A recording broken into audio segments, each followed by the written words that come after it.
First, right off the bat, we lost George Lee for the rest of the year with a knee, so his season's over with.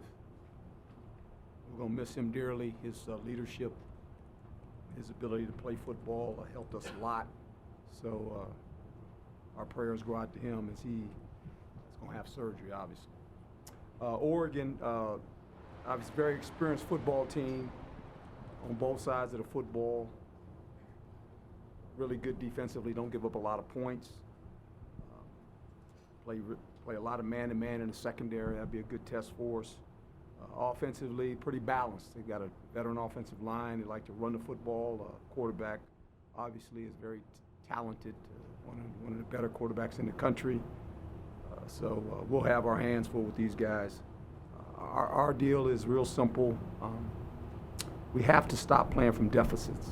Last 3 losses, our defense has given up about 28 points average in the first half. We're only scoring 14.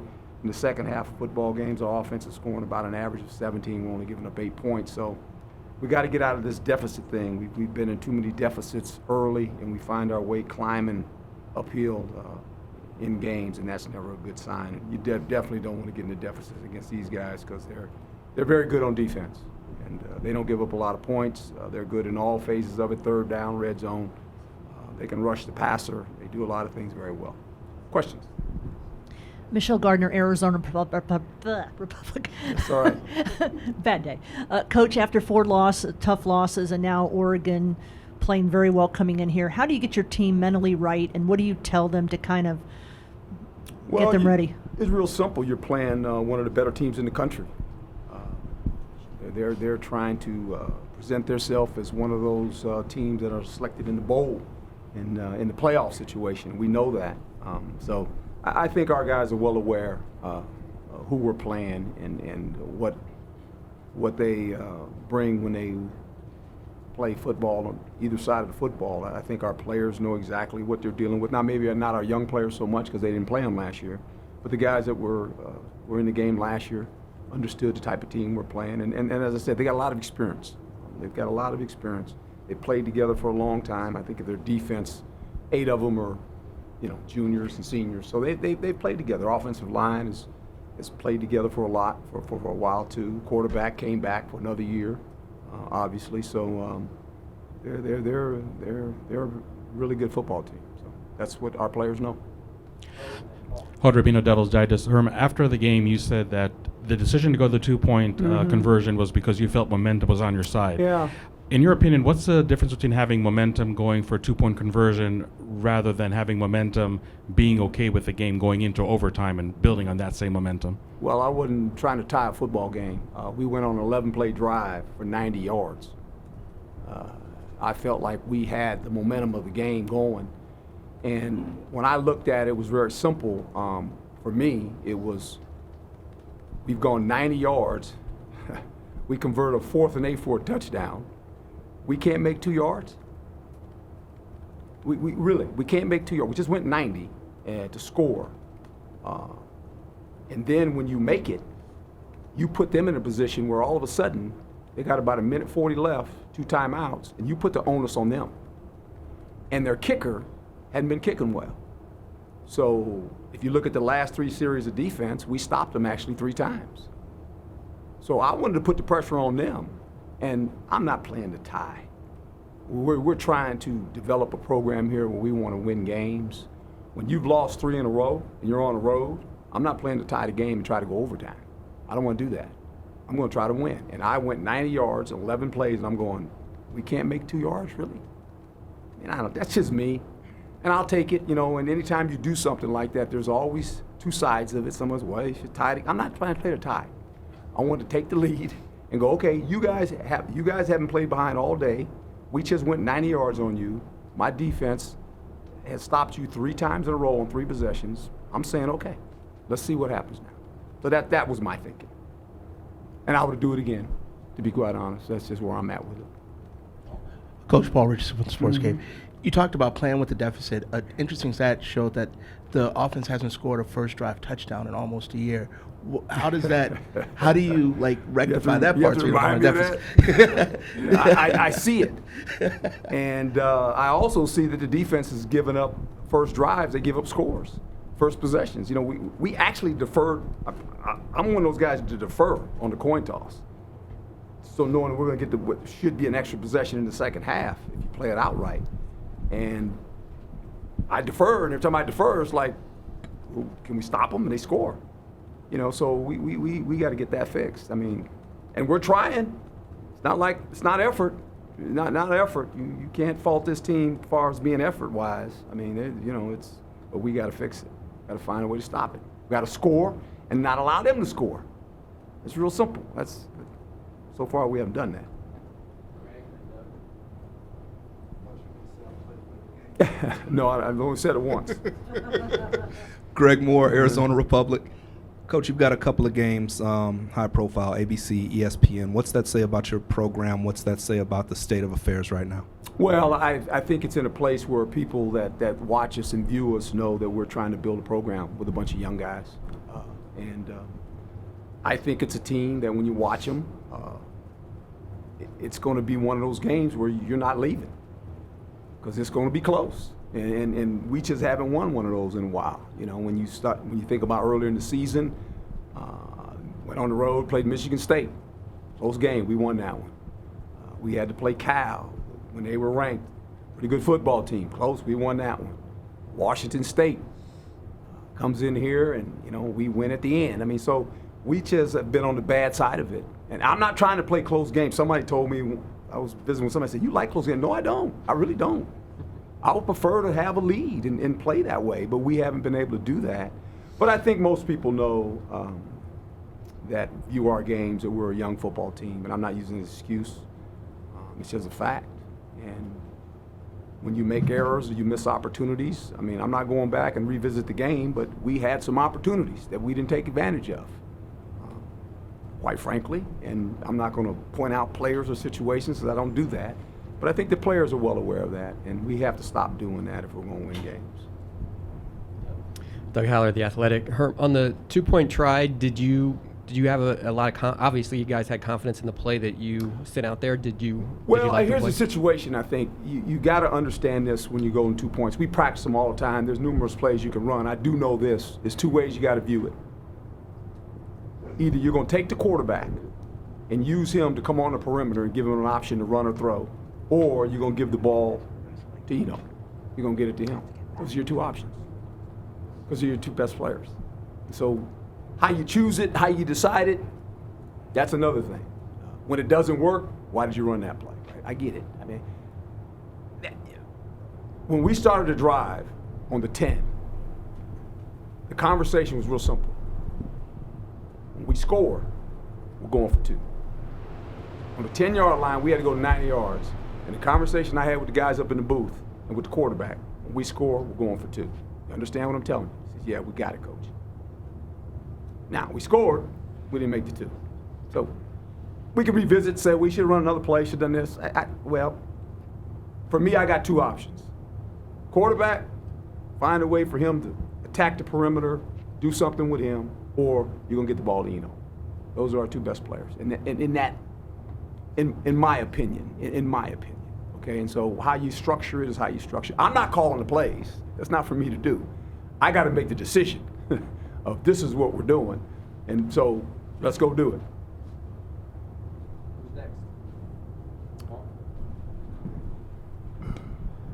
it. Coach Brendan, I really stood out that game, had a marvelous game. His maturity level and his development this year has been really taking that next step. What do you think has really paid into that? You mentioned he's a JC guy, and you know, last year I think he sat in a position where he watched Nikhil and watched Nikhil in big moments, and wanted to be that guy. Basically, took his spot. Nikhil gets drafted, he leaves, he's in Nikhil's spot, and I think middle way of last year you kind of saw him starting to understand what it took to play at this level, coming from JC. I think the way he's practiced last probably month he's figured out I got to practice at a certain level if I'm going to play well in games. So the maturity now is sinking in, and obviously he wants to go on and continue to play, and he's going to have that opportunity because he's a fabulous player with the ball in his hand. We know that. I mean, when he gets the ball in his hand, whether it's kickoffs, punts, in space, he can make people miss. So this is why he's got a talent that helps you at any moment. He can make a play, and he's done that the last couple of weeks. Jeff Metcalf, Arizona Republic. Can you just discuss the adjustments you're making at halftime that allows your defense to play better, and then should that be happening in the beginning? In the beginning, I mean, earlier. Well, in the beginning, you have this plan, and you say, well, this is what we're doing, and a lot of it is human error. Whether we don't line up right or we do something wrong, it's a lot of different factors. And all of a sudden, we get behind, and it's not like we invented some new coverages. We played maybe a little bit more cover 2 in the second half to alleviate the double moves and all that stuff, the big passes, that kind of slowed them down. But the problem is when you play a 2-shell, you're light in the box. So you got to stop the run. This is a balanced team, especially in 12 personnel. They can run the ball and play action pass. That's what they want to live in. That's when they present problems to you. So we were able to play cover 2 and still stop the run, which was good, and that's hard. So they got to give the players credit for that. So that was a little bit of it, and we made some plays. We just made some plays on third downs and got off the field, and then our offense got going. Our offense started moving the ball and scoring, and confidence of the team got going, and we just felt like we're going now. Let's go. We just, like all of those games, I always say you run out of time. Just ran out of time. And when you run out of time, you run out of time. Greg Moore, Arizona Republic. Coach, can I get your thoughts about the Pac-12 as a whole? Looks like Utah and/or Oregon could be playoff teams, right? These are very good teams. Just your thoughts about the conference as it compares to other conferences. Well, I think it's a conference very competitive. I know I was talking to Coach Smith before the game, Oregon State head coach, and we were both talking about, there's a lot of parity in the sense that a couple teams are veteran-laden, and that happens to be Oregon and Utah. They have a lot of guys that have played together, but everybody else is kind of fighting for their identity, depending where your program's at, obviously. And so that's why any Saturday something could happen. Now the two most consistent teams have been Oregon and Utah for the most part in our conference. They've been pretty consistent. You got one loss. I mean, you're a pretty good football team. So they've been consistent. Their programs have been built. I mean, when you look at the players that are playing for them, they've got experience, and that always helps you when you have experience, especially when you're in a conference where any week anything can happen. But I think their experience in the course of a whole football game, their emotions don't change. They just kind of play. It's like any experienced team.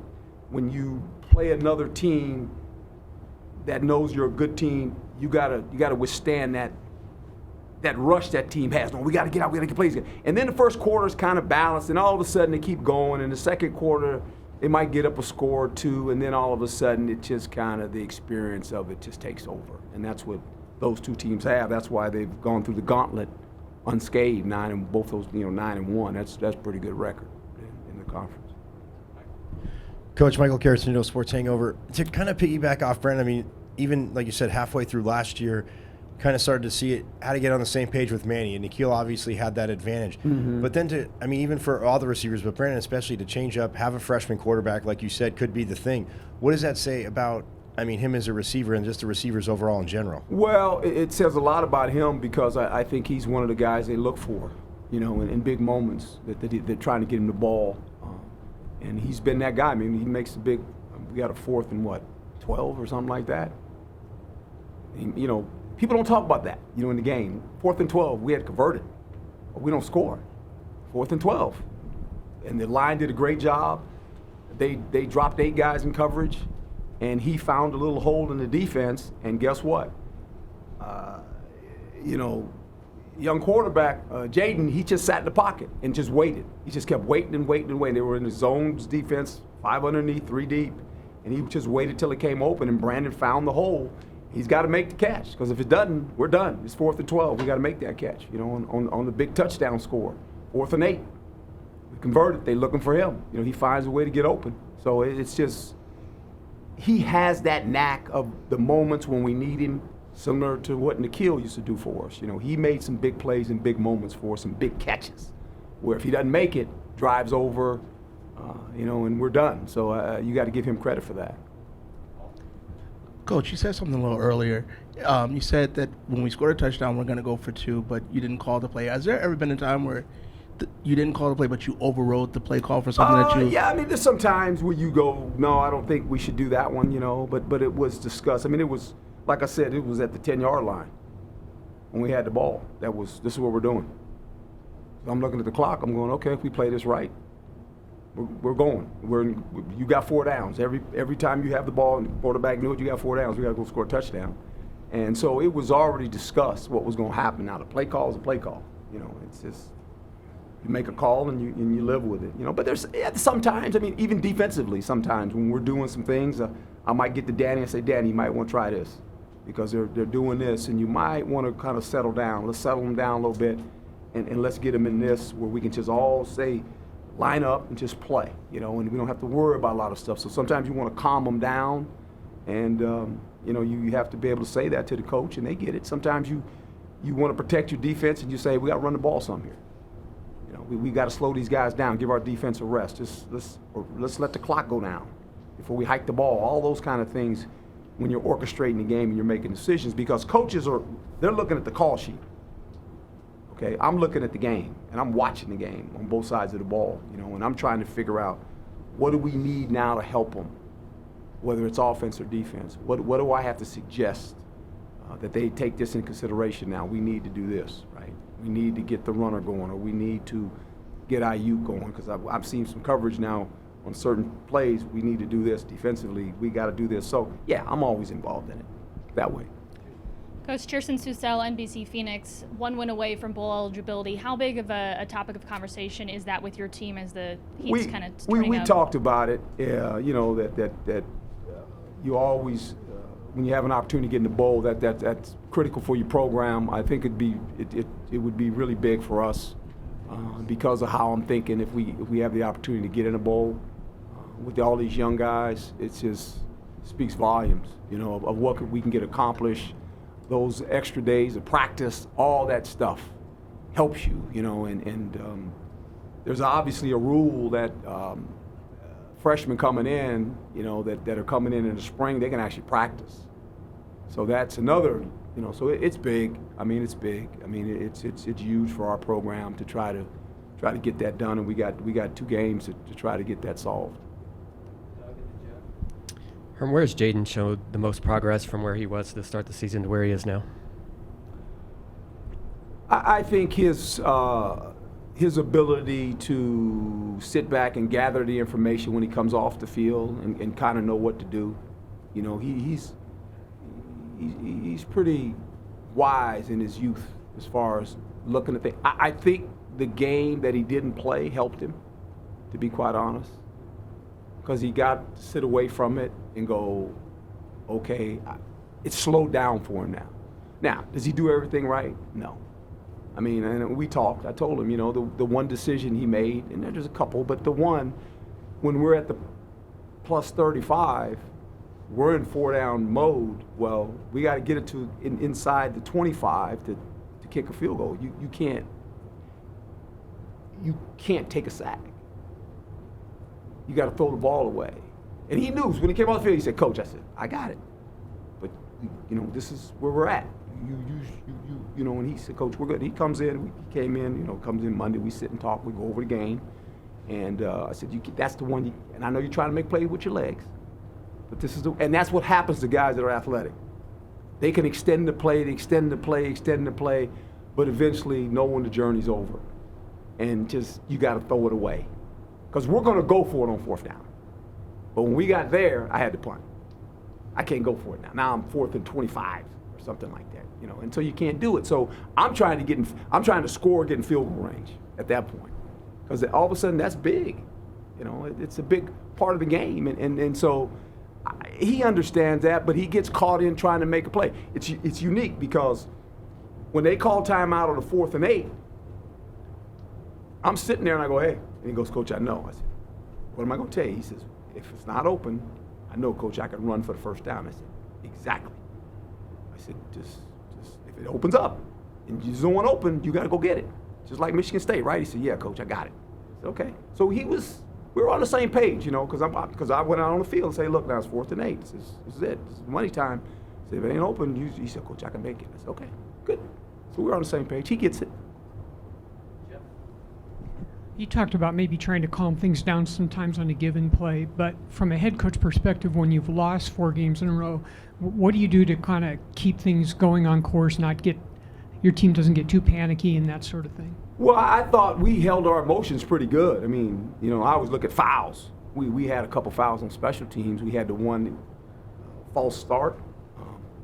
I think we had 3-4 fouls. I think 3 of them on special teams. A couple of them, you know, we ran into the guy. We tripped and ran into the guy, but I think the guys are understanding that.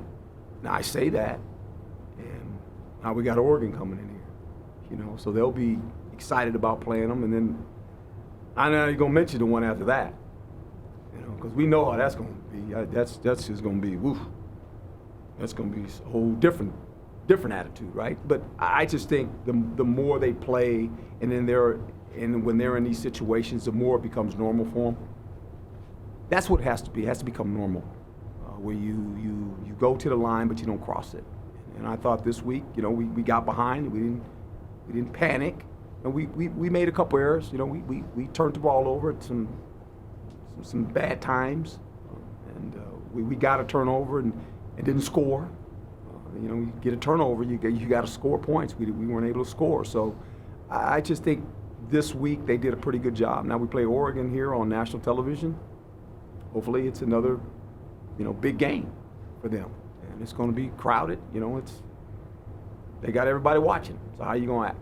And I think the more you're in that situation, the more it has to become normal, the more it has to become comfortable. We just have to win games. We got to win games in that situation. Because it's been disappointing these last 4, to be quite honest. It's been disappointing for me, for my coaching staff, and the fact that we've had some opportunities and we haven't cashed in. And so that's disappointing. It's been a disappointing season thus far for me, personally, because we were in some situations where we should have won some games. We should not be 500 right now, but we are, and we got to improve on that. And that's my job, to try to make them understand that and try to get that done. And I'm going to do everything in my power to do it. So that's all I can do. Chris Carbon, Sun Nova Source. Yes, sir. Herm, I think a lot of people expected cornerback play, defensive back play to be a strength of your team, and obviously that's your bread and butter. But the man coverage issues there early and in multiple games recently, what do you make of that, especially in concert with some of the pass rush issues? Well, dirty eyes, not lacking on talent, dirty eyes, and then all of a sudden guessing, you know, and you can't do that. I played that position for a long time, because then you start guessing because you want to make a play. They got you. Now they got you going both ways. You got dirty eyes, you're not keying in what you're supposed to look at, and then you start guessing on play. We knew they were going to run double moves. We ran double moves all this week, and we knew the formation. We knew when it was coming. We practiced on it. We knew when they crossed the 50-yard line, guys, it's coming. I'm hollering it out before they even ran around. I'm on the sideline hollering out. I'm like, hey, man, this is what they're going to do, okay? And they did it, and we didn't cover it very well. At second half, we were better. We slowed it down, you know, but if our corners can't play good, then we're going to give up big plays, because the way it's built. And that's anybody's corners. I mean, we were fortunate enough, we made some big plays. You know, and college football is about that. It's about guys that play out on the perimeter. When the ball's in the air, if they can't play the ball, you got problems. Then the only thing you can go to is some sort of cover 2, right? And if you do that, if you can't hold up against the run, then you got a problem, because your box is short. You're short one guy. And so there lies the problem. You mentioned it. If you got to rush 5 guys, 6 guys to get a rush, you can't play zone defense. You got to play man defense. And so, you know, all those things kind of mingle together, and that's why when you're a little lacking on certain areas, you're going to get exposed. Great rush always helps the secondary. You see it when anybody's got a great rush, and you know this as a corner or a guy that plays in the secondary. There's this clock in your head too. You're going when the ball's hiked, you're going ball's out. When you got a great rush, I mean, I played on some teams with a great rush. You know, when I was in Philly, and I'm 1,001, 1,002, ball's out, because if they waited to 3, it was sacked. And so you know that, and I just think that always helps you. And if you can't do it with 4, then you got to do it with 5. And now everyone gets a one-on-one. And if you can't do it with 5, then you got to do it with 6. Well, you just open the box up more, and you put all the pressure on your corners. That's the life you live when you play defense. Coach, what have been your thoughts about changing up maybe the base personnel, snatching a DB out, putting another linebacker in, walking somebody up? What have been the conversations like? We've done that. We play in a system now where there's 5 defensive backs. We use one of them as a glorified linebacker because you got to be able to cover and play in the box. What we've done, we've been short a little bit. We had to put Kobe at safety, right? So Kobe's kind of playing safety. Hopefully this week he doesn't have to do that because he's one of our better corners. He's very consistent. We had 4 linebackers in there this week in certain packages. You know, we put 4 linebackers and took the safety out. So we've done some things to try to help us. You know, we're trying to piecemeal some things because of we're a little short at certain. Now we lose George. That doesn't help us because he's experienced. He's an experienced guy. You know, he's played a lot of football games. So I'm not making excuses. That's the fact. And so with that being said, some young guys, these next 2 weeks are going to have to play better and help us. And the only way they play better and the only way to get experience, they got to play. And so that's what we're dealing with. Yep. Coach, with 5 guys being late and you had to take them out to start the game, do you worry that maybe guys are losing focus or maybe losing priority? No, I don't think that. I just think some of those guys was a little bit disappointing. Some of them were older guys, you know, and I'm not a rule guy. I'm a standard type of person. And the one thing that I've always said, and the number one thing you better understand, you have to be on time for everything. Turning in your papers that are due, coming to practice, wherever you go, just be on time. And I think, to me, when that's not done, then you're hurting the team because we're waiting on you. This is a game of you have to be on time, right? And so discipline needs to be handed out. And I think when you have a young team with so many young guys, they got to understand that. That's real important. And if it's not, what are the consequences? So you got to do something. And so now they see these are the consequences. Coach will actually not play you. Yeah, that's right. And I don't care who you are. Doesn't matter. Because we're trying to develop a program. If all these freshmen are looking at those guys and going, oh, well, I could be late because I'm the starter. No, you can't. You can be on the bench. We're trying to grow these young guys into men. And the first thing you better do in life is always be on time for everything you do. Because when you're not on time, to me, something's more important. Well, it can't be more important. Because this is what you chose to do. You're a student athlete. Your student affairs, make sure that's all taken care of. When it comes to football, be on time, wherever you're supposed to be. It's not that hard. We don't have a lot of, like I said, I'm not a rule guy. And everyone's on the same satellite. So you can't say you're on a different standard time, because you're not. You can't say your watch didn't work. It works. Your phones change over. Say, hey man, change is over. I don't know what to tell you. It used to be back 20 years ago, well, my watch stopped. I didn't turn my watch over. You don't have to, man. It does automatic. So just be on time. It ain't that hard. I mean, you know, part of what you got to do, you got to do it. No big deal to me. Thank you. Folks, have a good day. Thank you. Be on time. Yeah.